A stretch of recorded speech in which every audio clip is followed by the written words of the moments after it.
Selamat pagi rekan-rekan mahasiswa semuanya. Pada pertemuan ke-14 kita akan masih belajar mengenai sistem pneumatik, melanjutkan apa yang sudah kita bahas minggu lalu mengenai sistem pneumatik juga, tapi minggu lalu kita lebih membahas mengenai bagaimanakah karakteristik dari mesin dari sistem pneumatik, kemudian kita juga membahas mengenai komponen-komponen yang menyusun sistem pneumatik itu, kemudian kita juga, mengenal dari masing-masing komponen tersebut, apa saja fungsinya yang dapat mereka lakukan di dalam sebuah sistem pneumatik. Nah, pada pertemuan kali ini, kita akan lebih memfokuskan pada contoh-contoh, instalasi sistem pneumatik. Jadi kita akan lebih mempelajari tentang sirkuitnya, bagaimanakah kita membuat sebuah diagram sistem pneumatik, dan juga apa saja, fungsi dari masing-masing komponen di dalam sistem, eee, yang dapat, mendukung kerja dari sistem pneumatik ya. Jadi nanti kita akan bahas beberapa contoh kasus, dan juga teman-teman nanti di akhir pertemuan akan diminta untuk mengerjakan tugas sebagai apa ya, bentuk, mmm, pemantapan. Jadi, sepertinya soal tentang desain sistem pneumatik maupun sistem hidrolik akan saya keluarkan pada saat UAS, jadi mohon untuk bisa dimengerti dengan, mendalam gitu ya, supaya nanti ketika mengerjakan UAS-nya bisa, nggak bingung. Oke, kita mulai saja.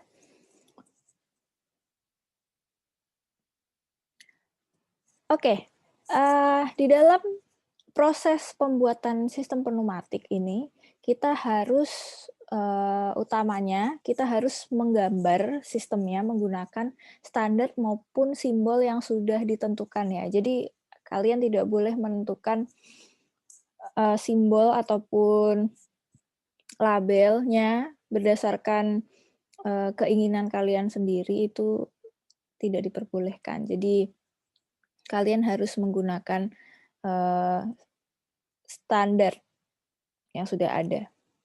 Kemudian, dokumen apa saja sih yang sebenarnya, eee, harus ada ketika Anda membuat, sistem pneumatik ini? Maksudnya adalah, dokumentasi yang Anda hasilkan ya. Jadi, ketika Anda membuat sistem pneumatik, dokumen apa saja yang bisa dihasilkan? Yang pertama adalah function diagram. Function diagram ini memberikan informasi mengenai fungsi dari masing-masing komponen.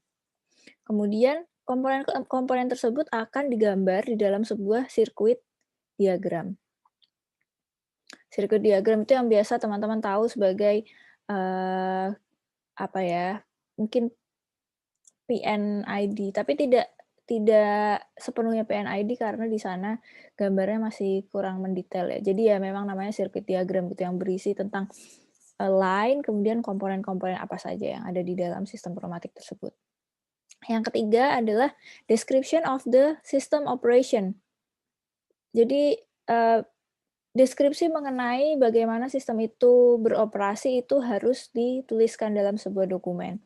Supaya apa? Supaya pihak-pihak yang mengoperasikan sistem ini bisa paham benar tentang gambar yang kamu buat itu. Jadi selain gambar sirkuit itu Anda harus menyertakan, dokumen mengenai deskripsi tentang sistemmu itu. Kemudian yang terakhir adalah technical data of the components, yaitu maksudnya adalah technical specification ya. Misalkan Anda memilih, silinder double acting, di sana harus disebutkan berapakah diameternya, kemudian tekanan kerjanya berapa, dan lain sebagainya. Jadi di sana harus lengkap diberikan technical data-nya untuk seluruh komponen yang menyusun sistem pneumatik. Selain 4 dokumen tersebut, ada juga beberapa dokumen tambahan yang dapat, ditambahkan. Yang pertama adalah parts list of all components, maksudnya itu, eee, part itu kan bagian-bagian ya, jadi setiap komponen itu bagiannya apa saja, itu bisa Anda cantumkan di sana. Kemudian nomor 2 adalah maintenance information, bagaimana sih Anda bisa merawat komponen-komponen yang, terletak di sistem pneumatik ini. Kemudian yang ketiga adalah spare part list. Jadi bagian-bagian dari komponen mana yang kira-kira itu harus, kita buat atau kita stok suku cadangnya. Jadi ketika ada maintenance, lalu nanti ada perbaikan komponen, kita bisa di sana mengacu pada spare part list ini. Jadi part mana di dalam komponen tersebut yang, bisa dirawat, bisa diganti, ataupun yang lainnya. Selanjutnya, di dalam membangun sebuah sistem pneumatik atau menyusun gitu ya, kita sebenarnya bisa menggunakan 2 cara. Yang pertama adalah si intuitive methods ini, dengan menggunakan intuisi atau berdasarkan pengalaman gitu. Jadi ketika Anda sudah menjadi senior engineer, pasti di dalam membuat sebuah sistem pneumatik Anda tidak perlu lagi yang namanya, eee, membuka dokumen-dokumen Anda, misalkan seperti standar ataupun yang lain sebagainya. Anda hanya tinggal menggunakan intuisi saja. Kenapa? Karena Anda sudah memiliki pengalaman di bidang, pembuatan sistem pneumatik ini. Jadi Anda bisa menggunakan pengalaman Anda, untuk menentukan kira-kira apa saja sih komponen yang harus ada di dalam sistem pneumatik ketika requirements-nya seperti ini. Ketika requirements-nya lain lagi dirubah, itu, komponen apa yang harus ada di dalam sistem pneumatik. Nah, itu yang disebut sebagai, metode intuitif atau intuisi ya. Lalu selain itu, kita juga bisa menggunakan metode, yang lain lagi, yaitu metode yang berdasarkan rules ataupun ketentuan-ketentuan yang sudah disyaratkan. Misalkan, ketika, klien kita meminta kita untuk membangun atau mendesain sebuah sistem pneumatik, dia menginginkan, desainnya itu disesuaikan dengan, apa ya, disesuaikan dengan, rules dari mereka, atau disesuaikan dengan rules yang sudah ada dalam mendesain, sistem pneumatik. Nah, sebenarnya, metode satu dan metode 2 ini, merupakan apa ya, harus dijalankan secara bersamaan gitu. Kita tidak mungkin bisa menggunakan intuisi kita ketika kita masih menjadi junior engineer. Jadi kita masih belum memiliki pengalaman yang banyak dalam mendesain sistem pneumatik sehingga kita masih membutuhkan, rules atau membutuhkan guidelines dalam membangun sistem pneumatik kita. Nah, jadi kita menggunakan, cara yang ini. Namun seiring berjalannya waktu kita nanti akan bisa menggunakan, intuisi kita dalam membangun sistem pneumatik ya. Jadi satu dan 2 ini sama-sama metode yang harus kita pakai dalam mengembangkan atau mendesain sebuah sistem pneumatik. Nah, selain itu, di dalam prosesnya, nah ini tadi kita sebut sebagai experience and intuition ya, jadi kita harus punya pengalaman dan juga intuisi. Kemudian, hal ini pun juga harus disupport dengan yang namanya methodical working and basic theories.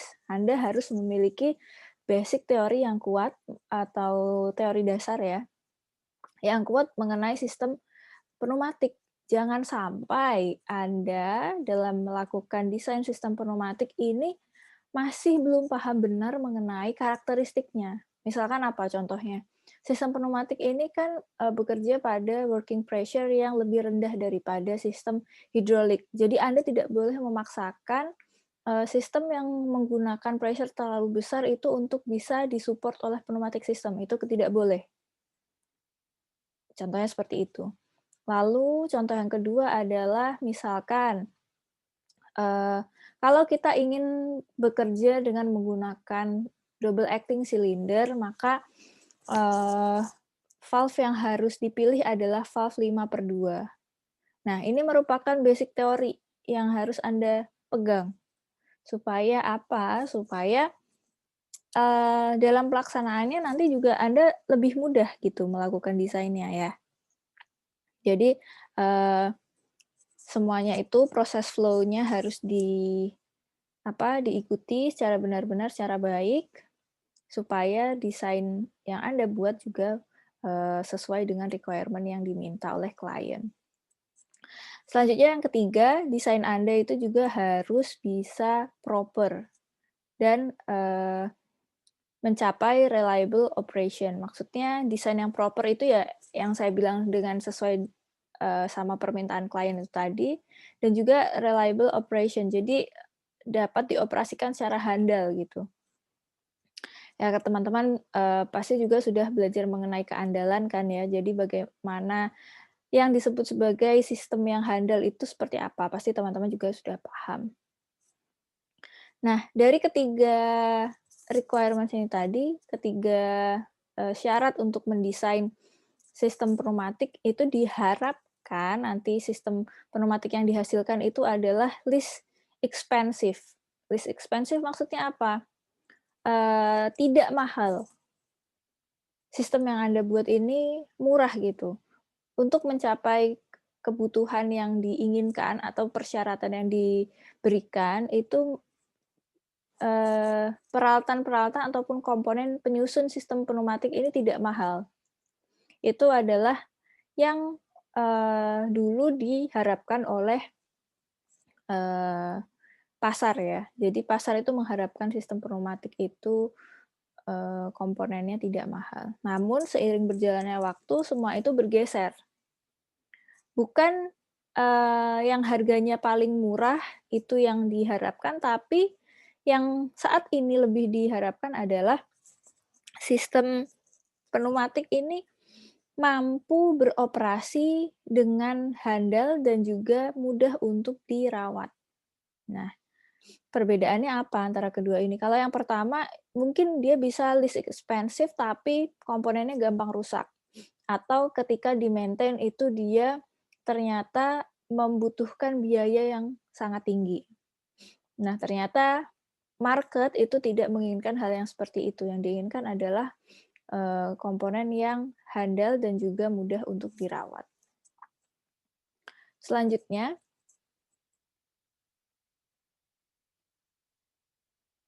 nah ternyata, dari ketiga proses ini, yang paling diutamakan adalah yang di tengah. Ya, kita tadi sudah bahas bahwa metode kerja dan juga dasar teori dalam sistem pneumatik ini haruslah Anda kuasai dengan baik.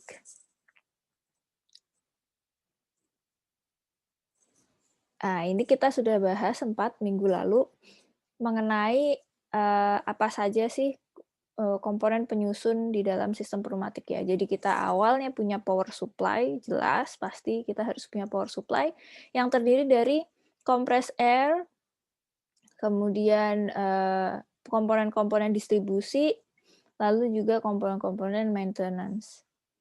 Selanjutnya, dari power supply ini akan memberikan signal input. Komponennya apa saja yang terlibat, seperti switch, push button, limit switch, dan lain sebagainya. Kemudian setelah sinyal input ini diberikan, sinyal tersebut akan diproses oleh processing elements yang terdiri dari directional control valves, non-return valves, pressure control valves, dan juga, flow control valves. Kemudian setelah diproses dengan menggunakan valves ini tadi, sinyal kemudian akan dihasilkan oleh namanya, control elements. Jadi setelah diproses tadi masuk lagi ke control elements yang berupa directional control valves. Nah, si directional control valves inilah yang kemudian akan, mengarahkan atau mengontrol, kerja dari si power components yang berupa silinder maupun motor. Ingat bahwa ini adalah sistem pneumatik, berarti yang di sini yang digunakan adalah ya motor pneumatik maupun, silinder pneumatik juga. Nah, ketika kita ingin menggambar sebuah, sirkuit diagram, kelima komponen ini harus ada. Namun, ketika misalkan gambar kita itu terlalu bukan sophisticated, terlalu kompleks, terlalu banyak komponennya, kita dapat, membuat, power supply ini di gambar yang terpisah. Jadi kita bisa membuat, khusus untuk si power supply ini di kertas yang lain gitu, untuk, mempermudah penggambaran dari sirkuit diagram. Tapi, di dalam sirkuit diagram pun dia juga harus diberi simbol bahwa si power supply unit-nya ini disimplifikasi atau disederhanakan, di gambar lain gitu ya.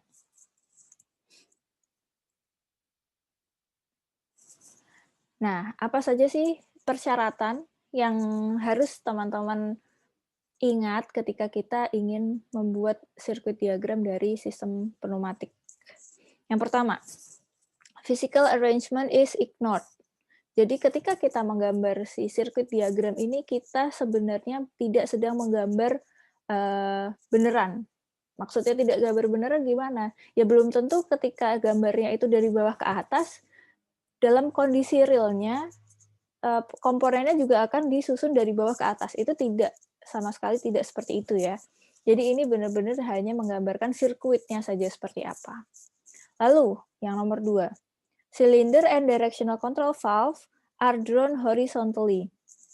Jadi kalau teman-teman sering melihat silinder dan juga directional control valve itu kan menggambarnya horizontal ya, horizontal atau tidur. Jadi untuk mempermudah penggambaran di dalam sirkuitnya, diusahakan silinder sama directional control valve ini digambar secara horizontal atau tidur gitu, sebisa mungkin. Nomor 3, the energy flows from the bottom to the top. Nah, di dalam gambar ini kan biasanya sering kita lihat yang namanya power supply unit itu berada di bawah ya, kompresor, kemudian end receiver itu letaknya di bawah. Ya memang karena energi itu awalnya dari sana.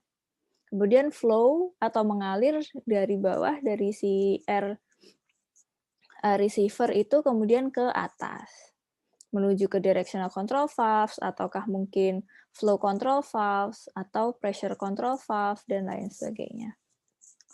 Kemudian yang keempat, energy source can be drawn on a separate sheet. Ya, ini seperti yang sudah dijelaskan di slide sebelumnya ya. Kalau yang namanya power supply itu bisa diletakkan di gambar pada kertas lain gitu, atau ya dipisah.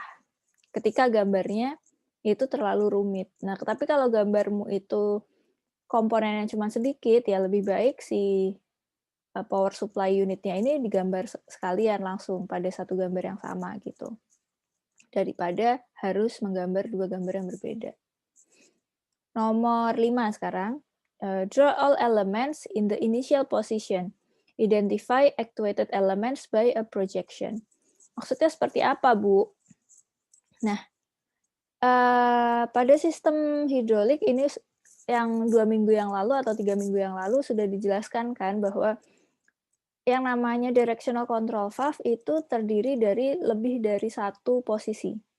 Ya, misalkan 3/2 itu berarti ada 2 switching position, atau 4/3 itu berarti ada 3 switching position.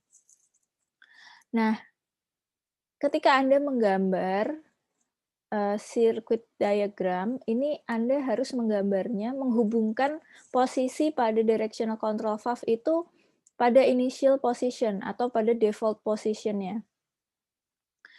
Default position itu biasanya ya umumnya ya, tapi tidak selalu, umumnya itu adalah posisi di mana dia tidak, teraktuasi atau belum diaktifkan gitu. Jadi ketika ada directional control valve itu menggunakan push button, berarti ya posisi inisialnya itu adalah ketika push button-nya ini nggak dipencet atau menggunakan,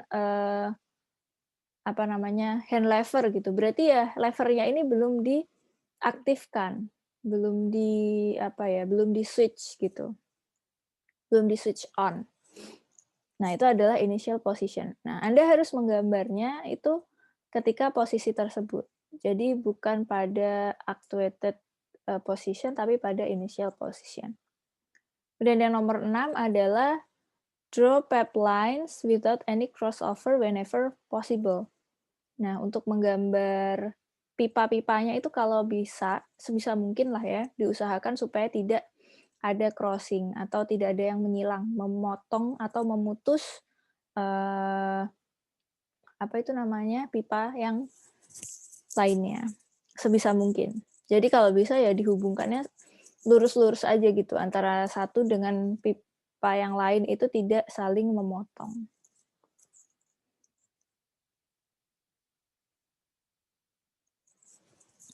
Oke, ini adalah salah satu, contoh salah satu contoh dari, sirkuit diagram.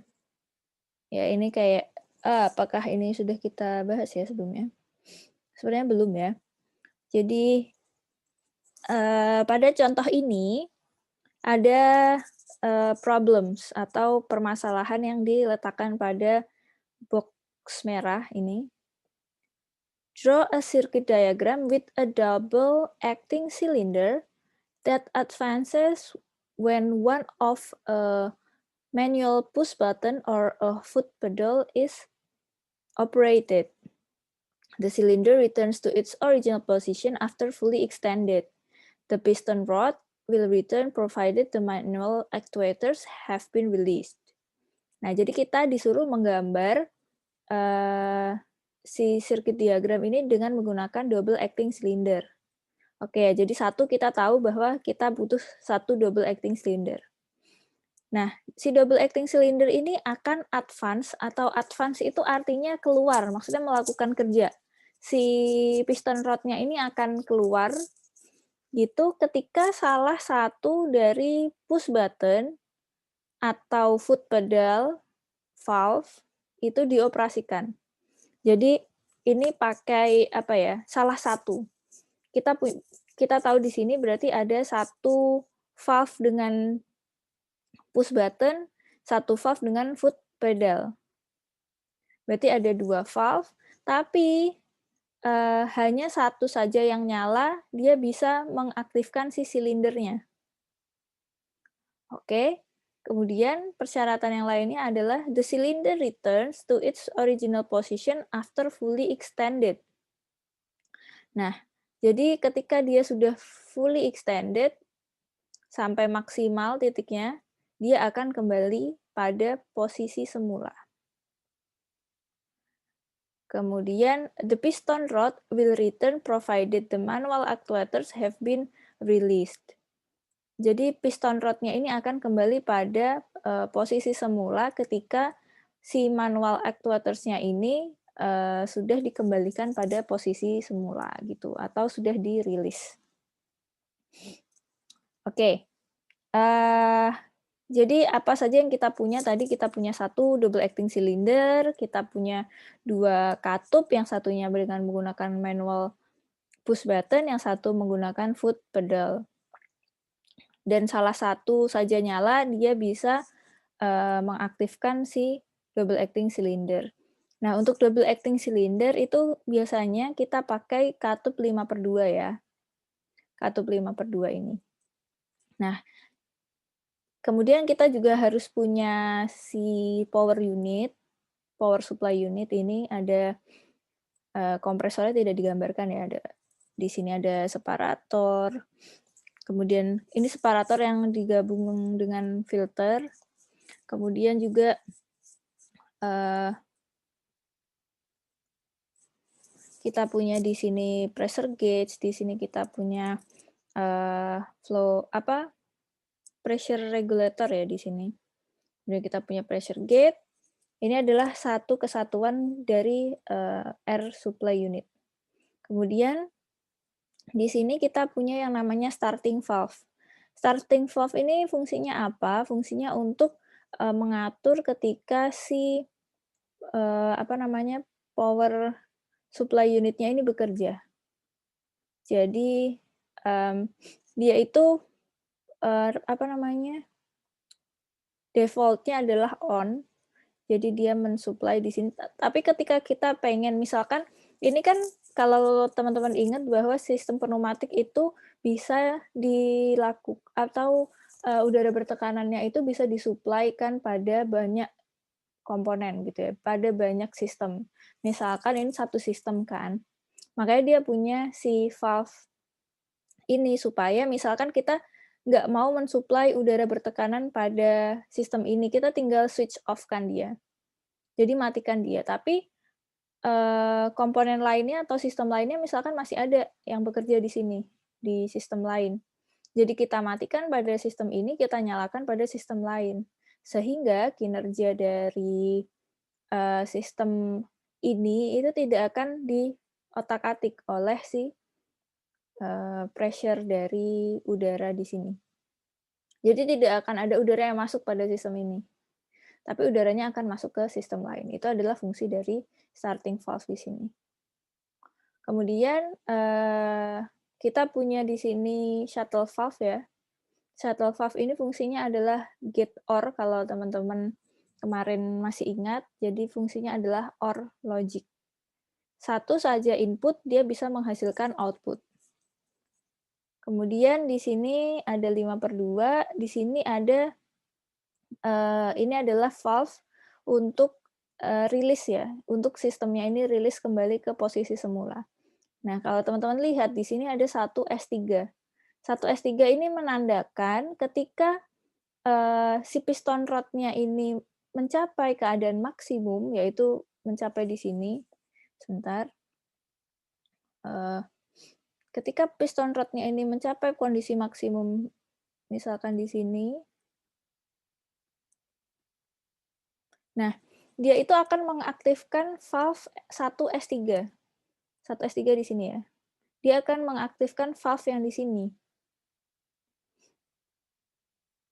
Nah, kalau teman-teman lihat valve 1V2 ini adalah, katup 5/2, berarti dia memiliki 2 posisi yang berbeda.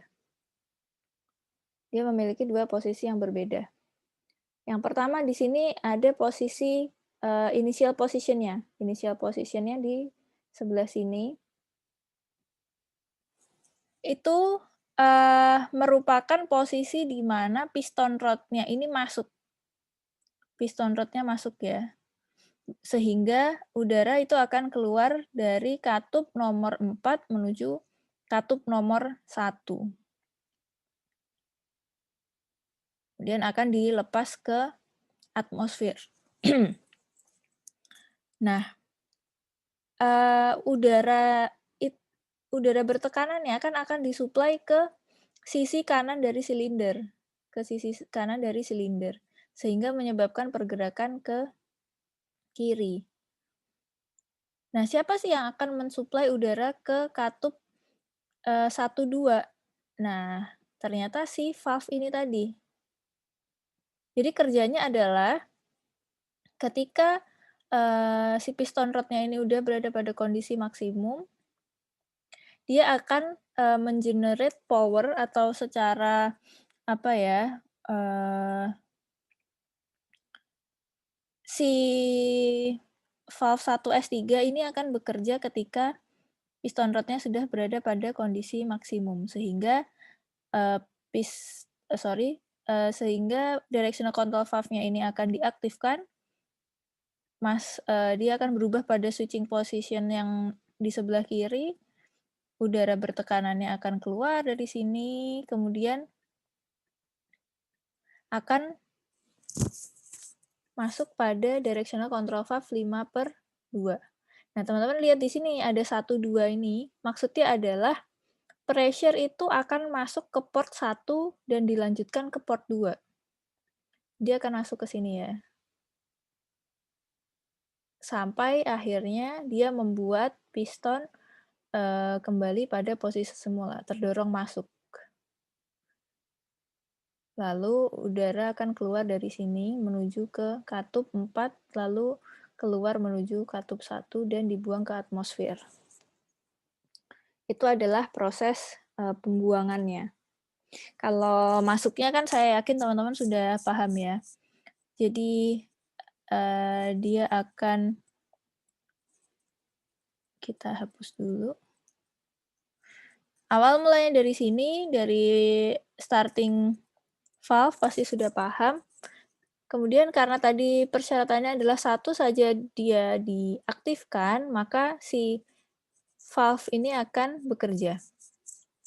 Jadi misalkan kita aktifkan yang menggunakan foot pedal. Menggunakan foot pedal berarti, masuk ke sini.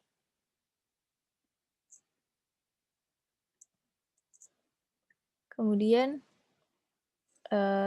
dari shuttle valve bisa keluar ya, karena OR, satu saja input dia bisa men-generate output. Nah, tonton perhatikan di sini ada tulisan 14. 14 itu tandanya adalah dia masuk dari port 1 menuju port 4 ya, ke sana. Ini port 1, ini port 4.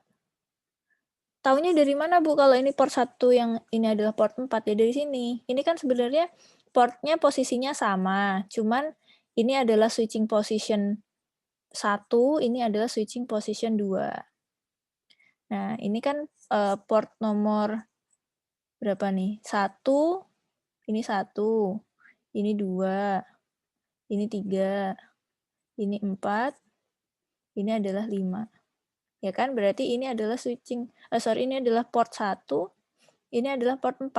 Nah, 14 di sini maksudnya pressure port akan berada pada port 1 dan port 4. Kemudian, udara akan menuju ke silinder di bagian depan, sehingga membuat piston rod terdorong keluar ke sana. Akhirnya udara yang di belakang itu keluar menuju sini dan dibuang ke atmosfer. Begitu untuk yang proses advance atau si piston rodnya keluar. Nah, ini kalian mau pakai yang foot pedal maupun yang manual push button itu sama. Pokoknya salah satu aja disuplai dia bisa mengeluarkan output menuju ke 5/2. Gitu ya. Oke, selanjutnya.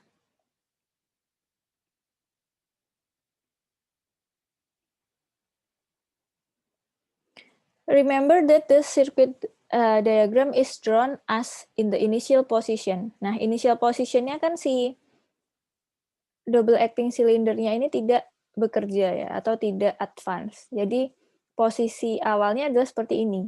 Di gambarnya ya seperti ini. Gitu. Nah, kemudian kita akan coba membahas satu permasalahan ya. Kita coba menganalisa pelan-pelan. Supaya Anda tahu proses penggambaran dari sebuah sirkuit diagram. Nah, ini adalah salah satu contoh dengan menggunakan single acting cylinder dan juga direct control. Direct control ini seperti apa, Bu? Jadi direct control itu maksudnya adalah dari power supply unit, kemudian menggunakan directional control valve, langsung untuk mengaktifkan si silindernya.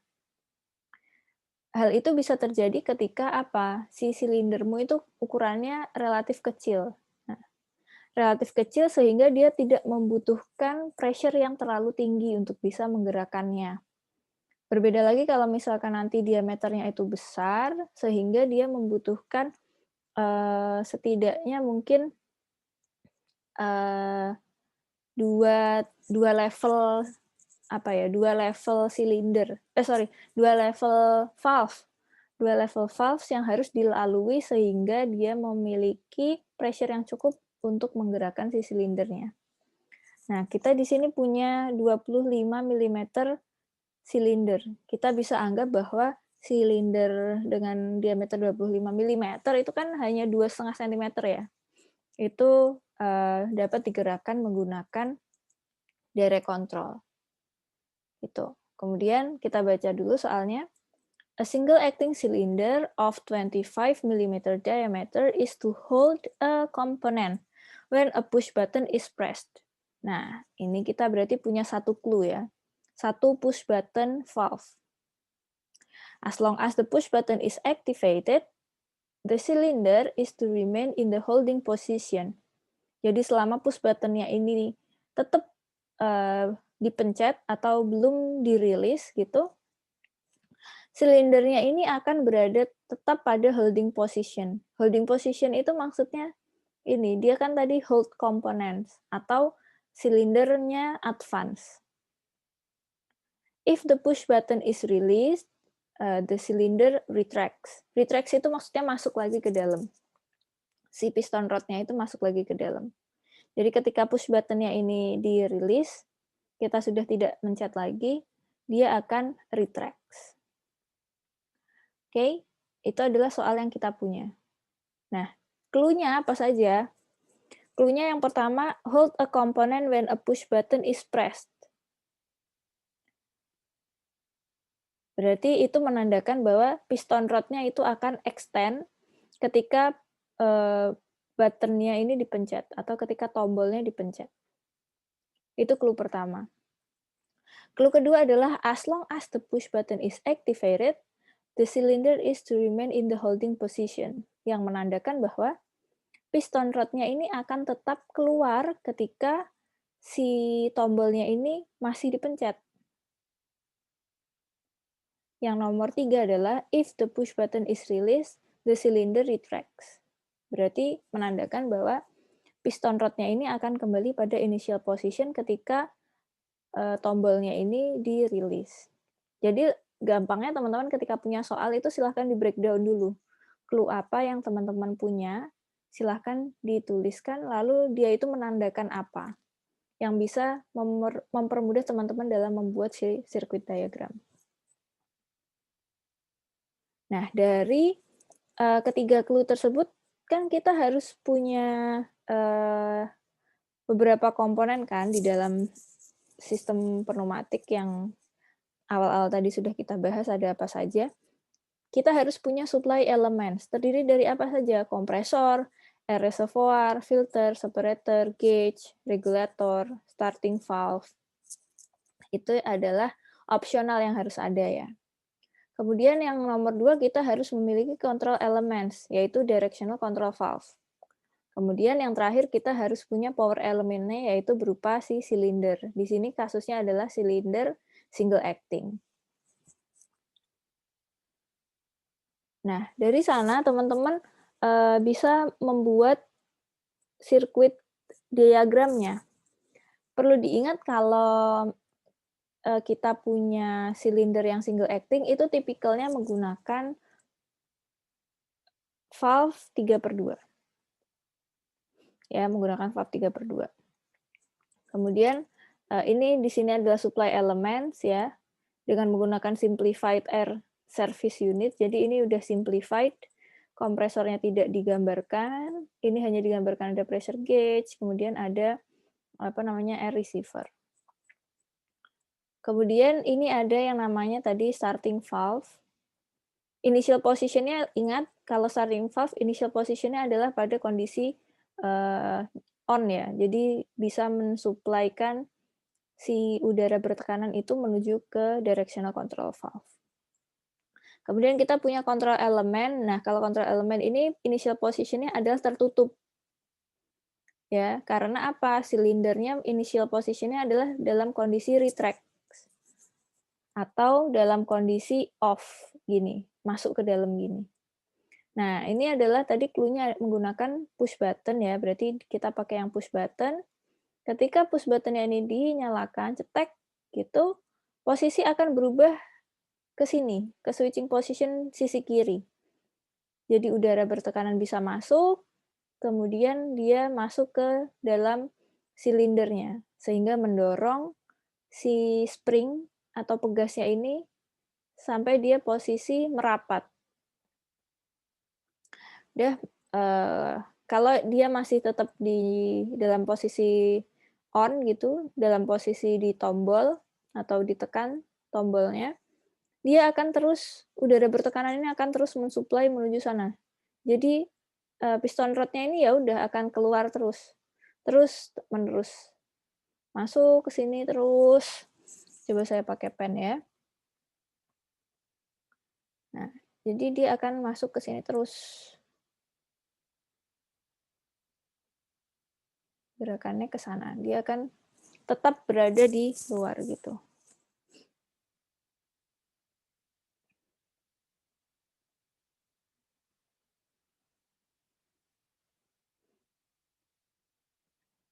Nah, kemudian ketika si push button-nya ini dirilis dalam kondisi off, berarti kita punya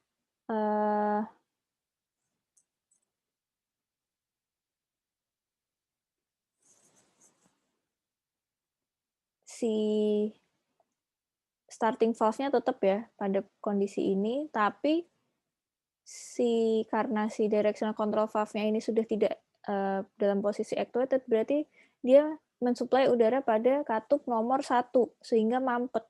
Sudah tidak ada lagi udara yang disuplai menuju ke silinder. Sehingga karena ini tadi menggunakan pegas, pegasnya ini akan merenggang sehingga mendorong si si pistonnya masuk lagi ke dalam. Begitu ya. Ini untuk kasus dari direct control single acting cylinder. Nah, maksudnya direct control itu adalah dari bisa saya bilang di sini itu kan merupakan supply unit ya, atau supply elemen, itu langsung menuju si directional control valve untuk menggerakkan si power elements-nya. Jadi direct, hanya perlu satu directional control valve di sini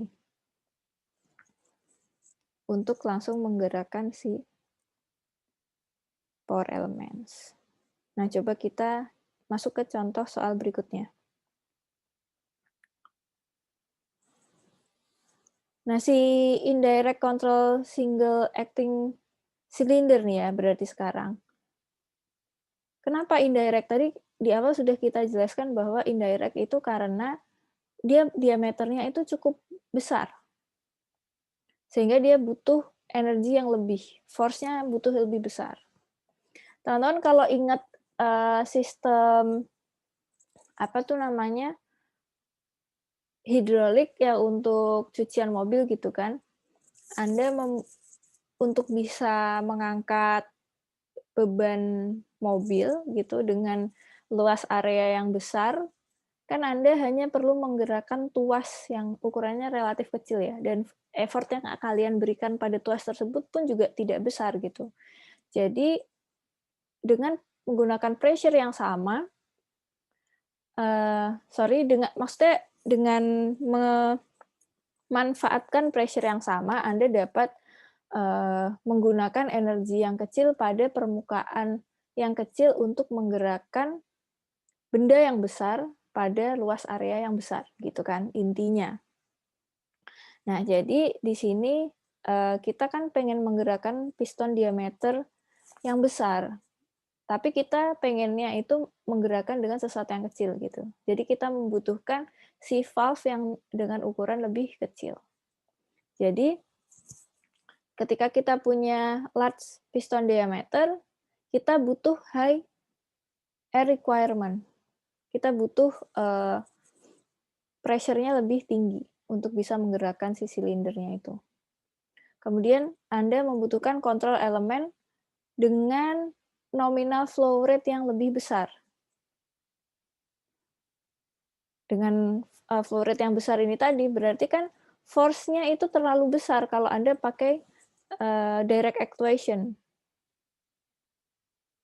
Sehingga kita memanfaatkan yang namanya indirect actuation, yang memanfaatkan second smaller valve. Seperti yang saya jelaskan tadi, kita membutuhkan sesuatu yang kecil untuk menggerakkan sesuatu yang besar. Nah, padahal pressure-nya kan sama ya.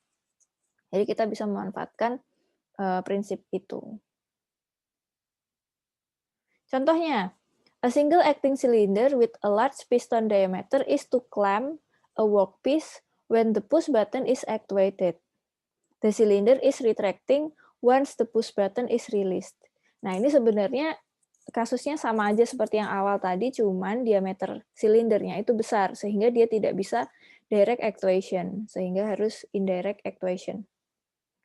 Oke ya, jadi kita punya satu supply elements, ini wajib kita punya. Ini adalah yang simplified. Kemudian ada juga si starting valve-nya, yang saya rasa teman-teman juga sudah paham, Mbak. Harus diingat bahwa si starting valve ini di initial position-nya adalah dalam kondisi aktif ya. Oke, kemudian ada yang namanya input element. Input element itu merupakan control valve, directional control valve yang fungsinya adalah memberikan signal input. Memberikan signal input berupa ini, push button di sini. Jadi kita mengaktifkan sinyalnya dengan menombol si push button-nya ini, kemudian menggeser posisinya menjadi ke switching position 1, kemudian si udara bertekanannya itu kemudian akan memberikan energi untuk mengaktifkan si directional control valve yang lain.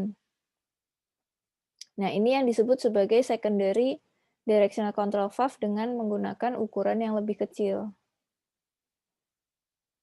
Oke. Kemudian dia, ini lihat di sini ya, 1, 2, berarti dia pressure-nya akan diberikan pada port 1 menuju port 2. Di sini.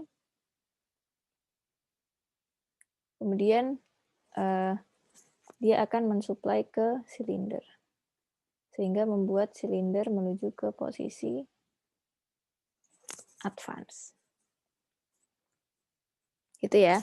Jadi initial position-nya adalah 1A retracted. 1A itu adalah si silindernya. Kemudian port 1 in 1V. 1V itu adalah yang ini. Itu closed. Terus port 2 is exhausted via port 3. Port 2, mana port 2 kan ini.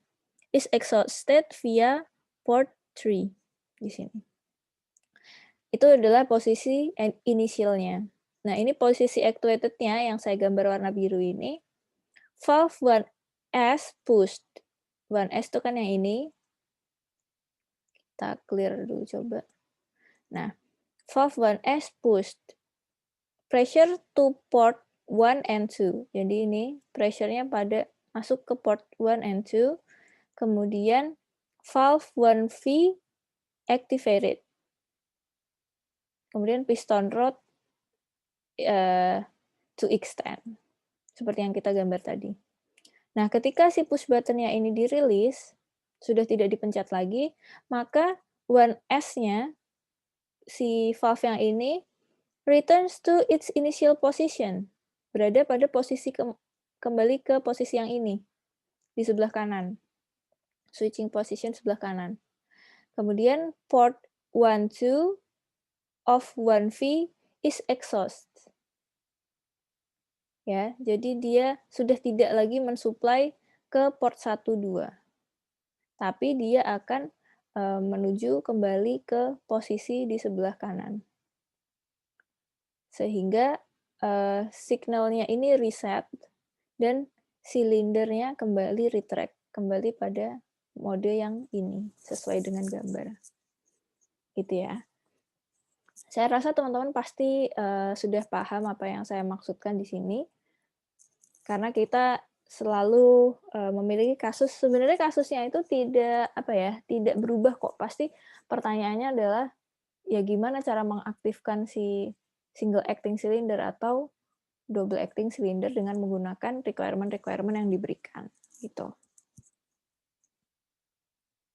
Selanjutnya kita punya logic and function ya. Jadi di minggu sebelumnya juga kita sudah bahas ada ketentuan and dan ketentuan or. Sekarang kita punya contoh soal di sini. The piston rod of a double acting cylinder is to advance when the 3 second way roller level roller lever valve is actuated together with a push button 3-second wave valve. If either of these are released, the cylinder is to retract. Jadi kita punya N function di sana. Fungsi N adalah karena ditulis di sini actuated together. Berarti dia adalah N.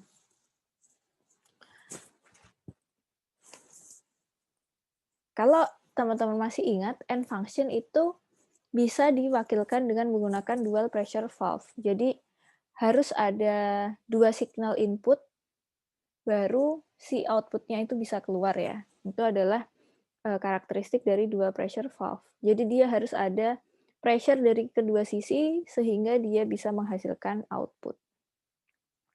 Nah, soal tadi itu bisa mengenerate si sirkuit diagram seperti gambar di slide. Lagi-lagi kita punya di sini supply, power supply. Kemudian kita di sini punya, karena ada, tadi requirement-nya apa ya? Roller lever sama push button. Kita punya ini roller lever, kita punya push button. Nah, teman-teman kalau pasti ini pertama kalinya teman-teman menjumpai valve, directional control valve dengan bentuk seperti ini. Maksudnya apa yang bentuk seperti ini? Ini adalah, kok bisa dihapus ya? Oke. Ini maksudnya adalah initial position-nya dia adalah aktif. Jadi dia si bagian ini fungsinya adalah untuk menahan roller lever-nya sehingga dia tetap berada pada posisi aktif. Beda ya kalau yang kita lihat di sisi kiri ini kan initial position-nya pada kotak kanan. Kalau ini initial position-nya adalah pada kotak kiri. Karena apa? Dia always actuated. Initial position-nya dia adalah pada posisi actuated, gitu. Nah, di sini kemudian kita punya logic AND atau DAN, sehingga harus ada sinyal dari port 1 dan harus ada sinyal pada port 3. Sehingga menyebabkan output dari port 2. Oke, jadi kita langsung aja pada mode actuated ya. Jadi ini masuk ke sana, posisinya adalah pada kotak kiri kalau actuated, kemudian masuk ke port 1 pada dual pressure valve. Kemudian kalau yang di sini, udara akan masuk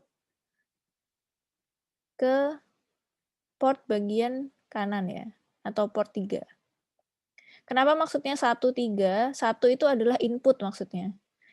Ini kan input juga, jadi 1 itu input, tapi karena ada 3 port di sini, 1, 2, 3, makanya di sini diberi nama port 1 dalam kurung 3. 1 adalah dia fungsinya sebagai input, tapi dia adalah port nomor 3. Nah, ketika sudah ada 2 input, ini masuk ke sana, yang sebelah sini juga masuk, menghasilkan output yang bisa mengarah menuju port 14 ya. Perlu diingat 14 di situ menunjukkan bahwa port yang akan disuplai adalah port 14 pada kondisi actuated atau kondisi sebelah kiri, kotak sebelah kiri. Dari sini kemudian masuk ke sini.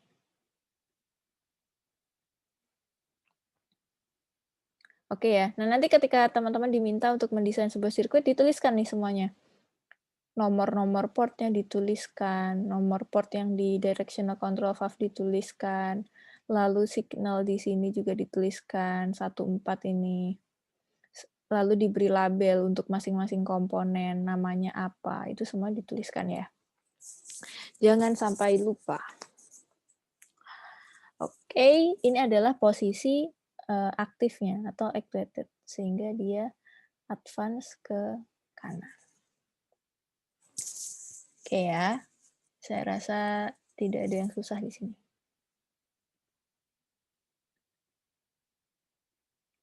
Nah ini, the initial position of the valve 1S2 is on the actuated mode. Jadi dia default positionnya adalah actuated. Valve 1S1 is actuated by pushing the button. Nah, untuk 1V1 itu both 1S1 and 1S2 must be actuated for 1V1 to produce an output signal in port 2. Okay. Then output signal from 1V1 actuating 1V2 and give pressure to port 1 and 4. Therefore, the cylinder now is advancing. Nah, ternyata selain menggunakan si dual pressure valve, kita juga memiliki solusi lain. Solusi yang juga teman-teman bisa pertimbangkan untuk bisa memenuhi fungsi N atau fungsi dan. Yang pertama, tadi sudah menggunakan dual pressure valve, sekarang kita memiliki opsi yang kedua, yaitu dengan menggunakan dua valve yang dipasang secara kalau kayak gini? Seri. Jadi dipasang secara seri. Itu merupakan alternatif juga untuk logic N. Logic N ini kan intinya adalah harus ada dua input, baru dia bisa mengenerate pressure pada control elements ya. Jadi dua directional control valves pada input elements itu semuanya harus aktif agar bisa mengenerate pressure pada control elements gitu intinya. Jadi ini ada push button sama ada roller lever. Dua-duanya harus aktif nih supaya ada sinyal keluar dari port ini masuk ke si control elemennya, masuk ke sini. Jadi 3/2 valve 1S1 dan 1S2 itu harus disusun secara seri supaya fungsi N-nya ini terpenuhi. Kemudian, if either valve is not actuated, there is no output signal that can actuate the valve 1V2. Kenapa? Coba kalau 1S1 ini kita nggak aktifkan ya. Berarti kan pressure-nya dia nggak akan tersalur nih. Kalau dia tidak diaktuasi kan berarti dia berada pada posisi sebelah kanan kan? Posisi sebelah kanan ini mampet nih di sini dia. Berarti kan nggak ada pressure yang keluar. Oke, berarti sistem nggak akan jalan dong. Selanjutnya, misalkan yang ini deactivated tapi yang di sini nggak aktif. Sama saja, nggak bisa mensuplai pressure ke valve yang ini. Sehingga kita harus membuat dua-dua komponen ini aktif, baru bisa mensuplai pressure pada valve 1V2. Begitu. Nah, ini untuk contoh soal yang terakhir ya, saya rasa. Ada logic OR.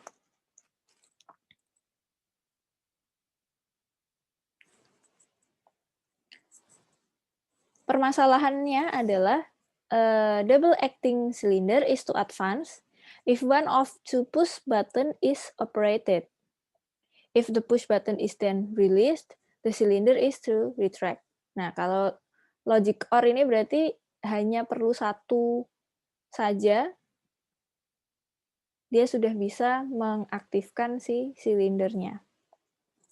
Oke, coba kita lihat ya solusinya. OR function itu menggunakan valve shuttle valve ya, seperti yang tadi sudah dilihat di contoh sebelumnya kayaknya ya, kita sudah ada shuttle valve ini. Atau menggunakan dua push button yang dipasang secara paralel. Ya, two push button valves are required as the input of the shuttle valve. Ya, oke. Jadi, dua komponen ini kita pasang secara paralel gitu, supaya apa? Supaya dapat mensuplai salah satu port yang ada di shuttle valve. Jadi ini Anda butuh satu aja yang nyala, sudah bisa mengaktifkan si valve yang ini. Jadi oke, kita bahas satu persatu, kita punya supply elements, pasti kita punya input elemen. Nah, input elemennya ini berupa apa? Berupa dua directional control valve. Ya, either valve should be actuated. Salah satu dari valve ini harus diaktuasi. Kemudian kita punya processing element berupa shuttle valve. Kemudian kita punya control element berupa 5/2 directional control valve yang berfungsi. Nah, ini kalau kita mode actuated ya di sini. Mode actuated berarti kan masuk nih. Kemudian misalkan kita mau yang valve di sebelah kiri. Kan ini valve-nya sebenarnya sama aja ya. Valve 1 dan valve 2 ini sama aja, push button valve. Nah, saya mau nyalakan yang di sebelah kiri aja deh. Berarti saya bawa ke sana, masuk ke dalam shuttle valve, dia mensuplai ke, ingat ini ada tulisannya 1, 4, berarti ke port 1 menuju port 4, kemudian ke sana. Oke. Ini adalah salah satu contoh yang menggunakan push button yang di kiri. Nah, ini kenapa disebut sebagai processing elements, karena dia fungsinya adalah untuk memproses sinyal. Memproses sinyal seperti apa, Bu? Ya, memproses sinyal karena harus ada setidaknya satu sinyal masuk, baru dia bisa mengeluarkan output, kan? Jadi dia tugasnya adalah untuk memproses sinyalnya. Kalau dua yang masuk gimana, Bu? Boleh, dua nggak apa-apa, tapi satu saja itu sudah bisa, gitu. Kemudian ada kontrol elemen yang fungsinya adalah mengontrol kerja dari aktuator.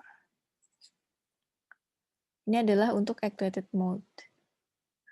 Nah, kalau sekarang kita pada retract mode.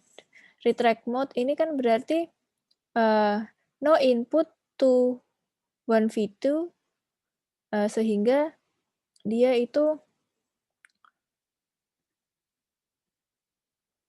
sehingga dia itu kembali ke posisi inisial. Sehingga yang disuplai adalah di bagian kanan dari silinder menyebabkan silindernya terdorong kembali masuk. Gitu ya. Itu adalah untuk logic OR function. Jadi setidaknya harus ada satu sinyal yang masuk pada si shuttle valve ini. Ya, kira-kira seperti itu kuliah kita pada pertemuan ke-14 ini ya. Jadi nantinya akan saya upload tugasnya di dalam My ITS Classroom, silahkan dikerjakan. Soalnya tidak terlalu susah, tapi saya harap ini menjadi latihan supaya teman-teman terbiasa untuk membuat sebuah sistem pneumatik ya, dengan memenuhi persyaratan yang diberikan. Jadi nanti ketika UAS teman-teman sudah siap untuk mengerjakannya. Silahkan dikerjakan tugasnya, waktunya adalah 1 minggu saja. Kemudian nanti pada pertemuan ke-15 silahkan dikumpulkan. Begitu. Baik, terima kasih atas perhatiannya. Saya akhiri kuliah kita minggu ini. Kita jumpa lagi di tatap muka minggu ke-15. Selamat pagi, Assalamualaikum warahmatullahi wabarakatuh.